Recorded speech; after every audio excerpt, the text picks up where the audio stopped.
सरकार ने वित्त वर्ष 2021-22 में विनिवेश से 1.75 लाख करोड़ रुपए जुटाने का लक्ष्य रखा है। वित्त मंत्री निर्मला सीतारमण ने बजट में इसका ऐलान किया है। उन्होंने बताया कि आईडीबीआई बैंक के अलावा अगले वित्त वर्ष में 2 और सहकारी बैंकों का निजीकरण किया जाएगा। हालांकि उन्होंने बैंकों का नाम नहीं बताया है। स्वास्थ्य मुसीबत के कारण राजकोषीय घाटा, जो पहले से ही सरकार की चिंता बना हुआ था, वो बहुत ज्यादा बढ़ चुका है। सरकार के पास ऐसी कोई योजना नहीं है जिससे राजकोषीय घाटे को रोका जा सके। इस नुकसान की भरपाई के लिए सरकारी कंपनियों को बेचने की रणनीति बनाई गई है और मोदी सरकार इस साल सरकारी कंपनियों में अपना हिस्सा बेचकर 1.75 लाख करोड़ रुपए जुटाना चाहती है। सरकार की लिस्ट में आईडीबीआई बैंक का विनिवेश पहले से ही तय है।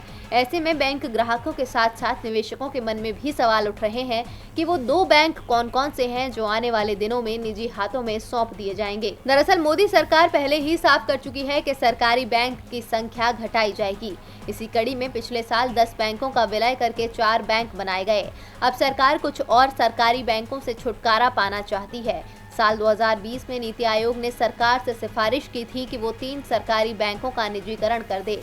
नीति आयोग ने सरकार से कहा था कि Punjab and Sind bank, UCO bank और बैंक ऑफ महाराष्ट्र को प्राइवेट हाथों में सौंप दे। लेकिन अब जिन 2 बैंकों के निजीकरण की बात हो रही है, उनमें पंजाब नेशनल बैंक और बैंक ऑफ बड़ौदा के नाम सामने आ रहे हैं। अभी देश में 12 पब्लिक सेक्टर बैंक हैं। कुछ बैंकों को छोड़ दिया जाए तो ज्यादातर बैंकों की हालत खराब है, जिसके लिए हर साल बजट में बड़े ऐलान किए जाते हैं।